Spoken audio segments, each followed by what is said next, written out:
Well, hello, home sellers. Let me tell you, I got a little bit of hate from a troller online, and I won't dignify it with a name, but you know who you are. Anyway, did a nice post on something and got a pretty nasty message from another realtor. Basically, I'm not sure what his intention was, but regardless, he was calling us out on our upfront fee. And I got to tell you, it was like Christmas in whatever month this is. I was so excited to get it. So today, I've decided to go head on into the upfront flat fee versus the commission at closing, which is what most realtors do, and why you definitely want to do this my way. So stick around. Welcome to Talking Realty, the go-to podcast for home sellers looking to make more money, save time, and avoid headaches. Whether you're selling a flip, a new build, an income property, or the place you call home, you're in the right place. I'm your host, Glenn Witten, 20-year realtor and founder of the Ohio Property Group. Most home sellers hate paying huge commissions to realtors. At the Ohio Property Group, we do all the same things as other realtors, but instead of charging 6% to sell a property, we do it all for a low flat fee. So our sellers save thousands of dollars and get better results. To learn more, head over to talkingrealty.com to pick up our free newsletter or any of our free home seller tools. If you haven't already, please subscribe to Talking Realty so you never miss a thing. Now, let's get to it. So today, we're going to talk about, for the very first time really for me, at least in depth, the reason why it is better for you, the seller, to pay upfront flat fees versus commissions at closing, period. I'll fight you. You know, in addition to the hate mail I got off of that post I was telling you about from a fellow realtor, clear out in Nevada, too, by the way. So nice to see our reach is getting that far out. But anyhow, in addition to that, I had another event this week where a prospect called me. He's got, we'll just say, a fairly large number of properties he wants to list all at once. Well, if you're a flat fee guy like me, that means a pretty hefty price tag coming in out of the gate. And so we got on a call and he pitched me on this idea of, hey, I'll tell you what, I'm going to list all these properties with you, but I want to pay you at closing. Since I'm listing so many, I will ride out, the entire 6 months, and I promise I will pay you at closing.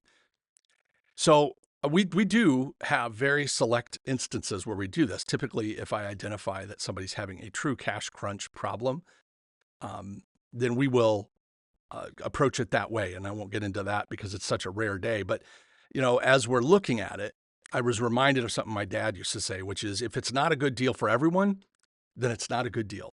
So let me explain. Not only would he be paying me more to pay me at closing, and if he went with a traditional realtor, let's say I decided not to do this, which is entirely possible, and he says, oh, I can't list with you guys because it's too much money up front, and he lists with a traditional realtor, not only would he be paying a lot more, but he would be reducing the odds of his success. So before I get too deep into it, let's just quickly cover how most realtors get paid.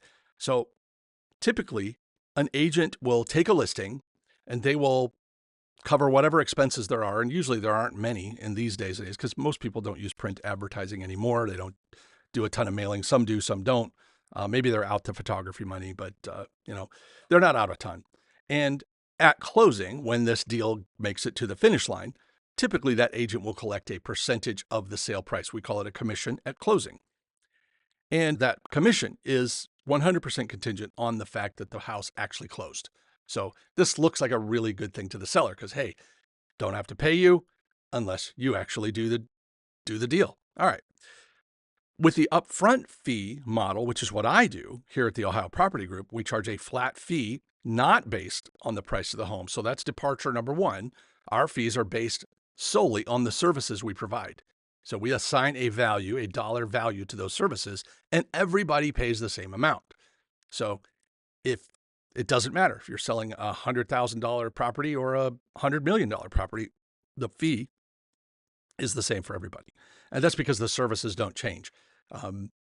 We can argue about this a little bit later, but you probably get it already. It doesn't cost 10 times more to sell $1 million home than it does a $100,000 home. It just, like, from my end, it's exact same amount of work, same paperwork, same advice. It's like everything's the same. In fact, I could probably argue that the $1 million home is a little easier to sell than the $100,000 home, but I digress. The other thing is that we get paid upfront before we even start, meaning if the home never closes, we still got paid. So that is perceived as a negative by some folks. And I'm going to tell you why that is just plain old incorrect thinking. So let's talk about the benefits, since we're here, of why an upfront flat fee is, in my opinion, and a lot of people's opinions, superior to a commission at closing.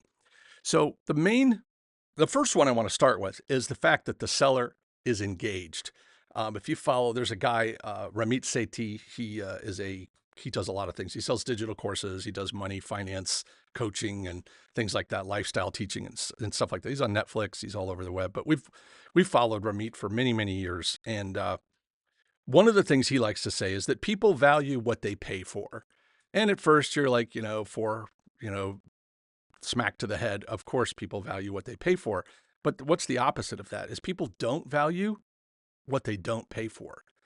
And in Ramit's context, he's talking about charging for one of his courses that when he's teaching people to sell digital courses, he likes to say, if you give it away up front, people are much less likely to use it. Just like if you mail somebody a book for them to read versus they go out and buy the book, they're more likely to read it if they buy it than if someone gave it to them. So just food for thought.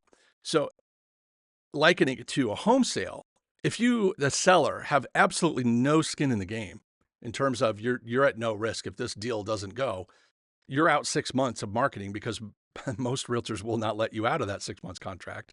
So there's that to keep in mind. If you go into it and they say, hey, if it doesn't work out, I'll let you out early, get it in writing. But anyway, so having a seller with some money on that's already invested automatically increases our odds of success and their odds of success, because now they've paid for something. They're really sure they want to see this through.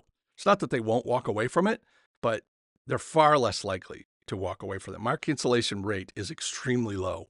So I can tell you, and these are even properties that might be on the market for a little while, and we'll talk about why that might be, but I bet you can guess if you know me. So with the commission, the big selling point is the commission at closing is, oh, there's no risk to the seller. Well, there's no risk to the seller anyway. Whether they pay up front or whether they pay at closing, there is no risk in terms of whether or not the house will sell. Because if we think about, going back to some past discussions we've had, what does it take to sell a property? It takes 3 things. Say it with me. You need proper marketing, which would be the MLS and signs at a minimum. You need skilled negotiation, and you need, drum roll please, the right price. Well, in all situations, who controls the price of that property? The seller. And truth number 2, if it ain't selling, it's overpriced. Period. So we already know once the marketing is there, and I can prove that to you scientifically through web stats, through, showing my sellers, here's how many, what the traffic looks like online, then we know it's not a matter of traffic, because we can prove to them that buyers are seeing it. Buyers are clicking on it. Buyers are maybe even saving it. Maybe they're sharing it, but they're not setting up showings, and they're definitely not making offers. If that's the case, guess what? It's the price. Because as you already know, if you lowered it down to $1, somebody would buy that house right now. So somewhere between $1 and whatever that seller is asking is the price that it will sell for today. Now, if the seller wants or has to have more money than the market will give the seller, well, that's a different problem. But at the end of the day, it's not the realtor's fault that it's not selling. The realtor's job is to bring lots and lots of marketing and skilled negotiation to the table. We can certainly consult on pricing. We can certainly consult on the, whatever hiccups are between here and there in terms of getting it sold. But it's truly the seller has their hand on the throttle as to how much activity we're getting. If we're getting a lot of activity, then we're priced right. If we're getting almost no activity, you already know what I think. We need to lower the price. And once you start to lower that price, activity will invariably start to go up. So my question then is, Since the seller controls the price and not the listing agent, why wouldn't the home sell? Okay, so where's the risk? If I only get paid for quote unquote selling the house, but I don't control the price, I'm in a situation where I can't necessarily always win. So why would I base my fee on whether or not the seller chooses to price the home correctly? I wouldn't, because I'm here ready to do the work and you've paid me already to do the work. I just need some work to do. So every week with our listings, we remind our sellers every week, the ones that are active, not under contract, we send out an email that says, by the way, here's your price, here's your status, active, and then in aqua blue highlighter, which is my very favorite color for highlighting in emails, it says, if you would like to increase your activity, here's what you need to do. Lower the price, hold an open house. So we're not shy. So I have to assume every week a seller gets that email, sees my beautiful aqua blue highlighting with the secret to selling your house. They're making a choice. Now, you know what, Glenn? Not this week. Maybe next week, but not this week. Nope, I really want this price. No problem. You don't hear, there's no complaining in the email. It just says, if you want to increase activity, this is what you need to do. It doesn't say one idea for increasing activity. It says, this is it. This is the only idea. So I already know that an upfront fee is the way to go because of what I just told you in terms of skin in the game. And there is a guarantee that the house will sell if the seller prices it correctly. As most of you know, we don't run paid ads for our real estate company or this podcast. We rely on word of mouth. So if you find any of this content useful or fun, please take a few seconds and give us a quick rating. And if you're feeling extra generous, maybe even write us a review. I would consider it a personal favor. So let's spread the word to other home sellers. All right, back to your program. So let's look at a few myths. Number one, commission at closing motivates the listing agent.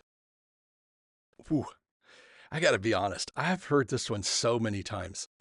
I guess somehow there's this sentiment that since I've been paid up front, I won't be as motivated.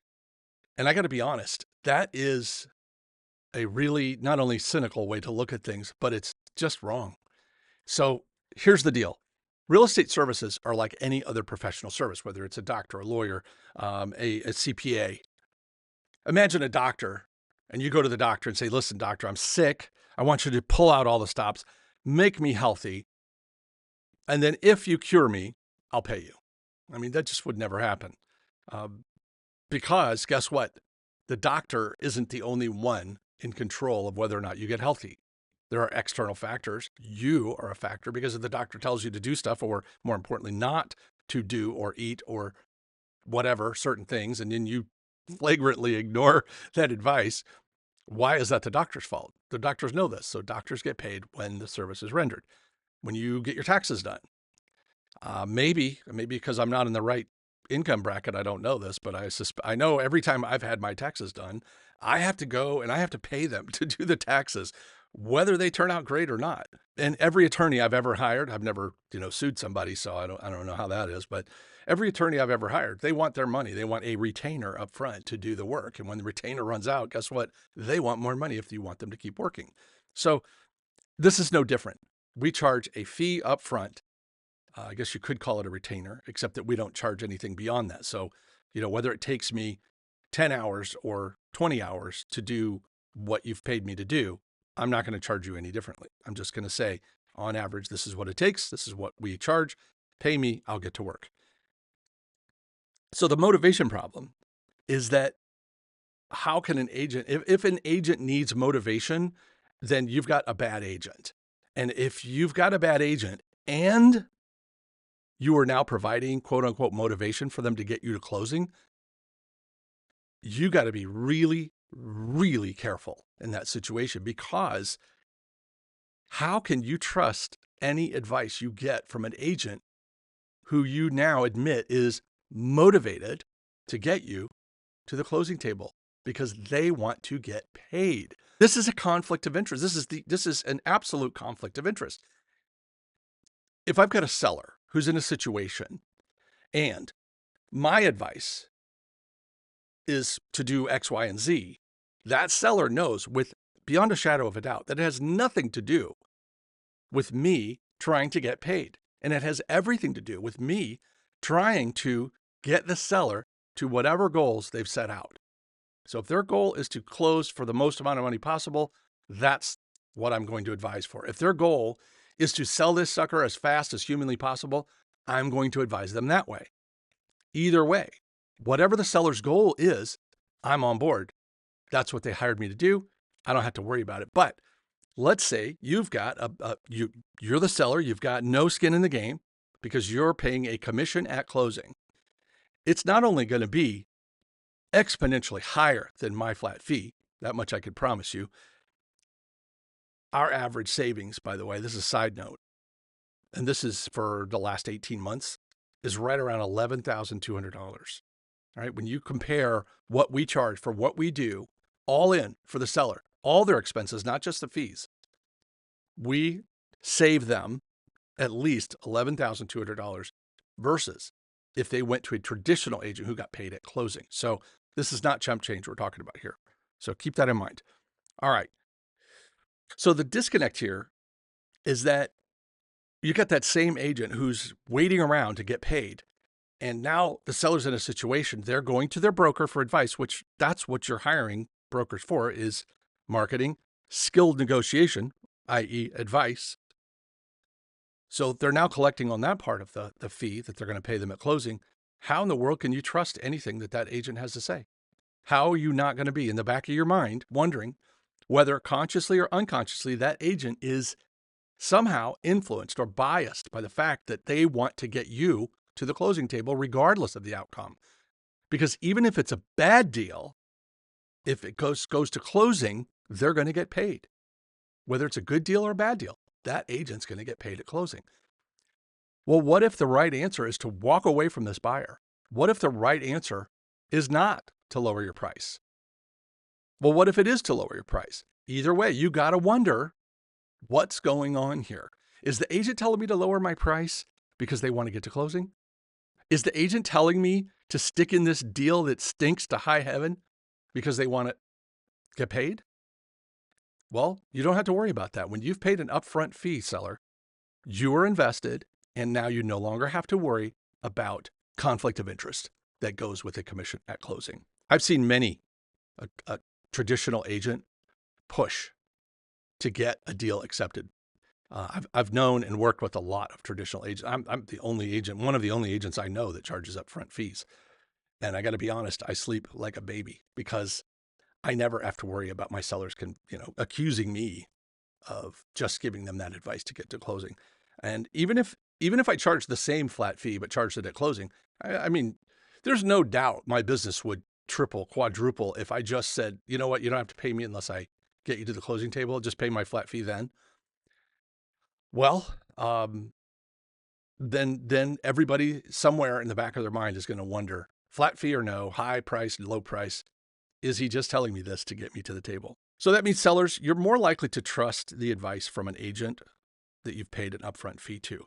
Contingency-based advice is probably, whether it is or it isn't, you're always going to wonder whether it's biased. So as far as, my motivation for service, and I get that. I get that people would think that, well, I've already paid you. You're probably not going to work as hard. What you got to understand is, and we say this all the time, and we say it right here on this podcast, is we don't run paid ads. Maybe someday we will, but up to now, we don't run paid ads. We just, for years and years, we have just built our business solely on repeat business and referral business. And people hear about us, they hear about, what we did for someone, and or people know about the concept. A lot of lawyers refer people to us, a lot of tax people, a lot of realtors, will refer people to us. And whether they refer them to us specifically or they refer to, hey, go find a flat fee realtor, that's what you need. In this case, we get a ton of people that come our way. Sometimes because when people sign up with us, we always ask, how did you hear about us? Because it's like, you got to know what's working and what's not working. And if there's a person involved, you want to thank that person because what gets rewarded gets repeated. And so sometimes it'll say friend referral or referral. And at the bottom, it'll have a name of someone I have literally never heard of. Run them through my database. And it's very hard for me to forget a name of someone who paid me several $100s or maybe more to work for them. I tend to remember them even after all these years. It might be way in the back of my mind, but it's there. Sometimes I'll just see names of people I've never, ever heard of before. And sure enough, I look in the database, they're not there. It's not anybody we've ever worked with. And many times when I dig a little bit deeper, maybe a little cyber stalking, I'll find out this is a professional out there, a tax person, an attorney, or someone tangential, maybe a title person, an appraiser, an inspector, somebody who's involved with the business, who's heard about us or our system, and told somebody, hey, go check this out. Maybe this is the way you want to go.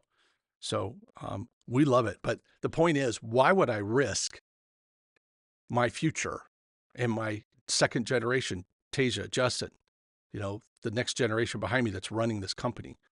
Why would I risk that? Because, oh, it's okay, I've already got paid, I can take my foot off the gas. No chance. Plus, I'm an uber competitive person. So I love saying to prospects and to my past customers, hey, do you know what? The average realtor closes X percentage of, depending on the market, X percentage of the properties they list. Ours is always higher. And depending on the year and the market, it's usually significantly higher. So I'm not going to mortgage my future just because somebody paid me some money up front versus, that little carrot and stick at closing. Most home sellers dread inspection and appraisal issues. Our digital course, Living to Listing, teaches you how to turn any property into the perfect listing. So you sail right through inspections and appraisals and sleep like a baby, sell faster, and for more money. In Living to Listing, you'll get dozens of checklists, tools, and walkthrough videos from yours truly. And here's my promise. If this course doesn't meet your incredibly high standards, please just let me know. I'll give you your money back and let you keep the course. You literally have nothing to lose. Head over to livingtolisting.com. That's livingtolisting.com. Check out the free videos and let me know what you think. So let's look at the cost differences. I've alluded to it a couple of times. You can probably imagine, but upfront fees are based on the services provided. So the question is, why would a seller pay exponentially more just to delay payment by 30 or 45 days? I don't understand that. When you could pay a smaller, much smaller flat fee, avoid all of the conflicts of interest, have some skin in the game, up your own motivation, and avoid the giant commission and all the other pitfalls that go with it. I don't understand. I truly do not understand why a seller would not do if they're intent on selling a product. Now, if you want to stick your toes in the water, if you know you're going to ask an outrageous amount for this house, you have no idea whether it's going to sell, but you're going to try it anyway because the market's crazy high. Maybe it's a rental that's doing really well, but you're like, hey, if I can get blah, blah, blah for it, I'll take it. You know what? Go list with a commissioned agent.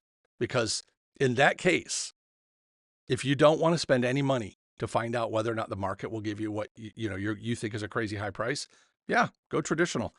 Try to get a written guarantee that you could back out anytime you want. But that's probably the only use case I can see where it would make sense. Something else to keep in mind. A little bit earlier, I mentioned that a lot of what you're paying for is skilled negotiation. Well, that comes in the form of advice. If you pay someone for advice, even if the advice isn't primarily what maybe you paid for to get in the MLS, or you paid for them to market your property. Well, advice is included in that price many times, depending on which package you get from me. But 2 out of the 3 packages, our main packages, have advice. So if you're going to pay for advice and then not take that advice, it's as close to literally lighting money on fire as I can think of, because paying for advice that you completely ignore just is crazy to me, but it happens, as you know. I mean, we tell people all the time to do stuff, and there are some who just like it the way they like it, and we're okay with that. But my point of all this is that when you are interviewing realtors, pay attention to that trust in the back of your mind, because whether you're paying a flat fee or you're paying a commission, whether you're paying it up front or whether you're paying it at closing, whether it's a big number or a not so big number, the more important factor is that you trust the person that you're hiring. So if you can save a bundle and you still trust that person, bingo, you've got a winner.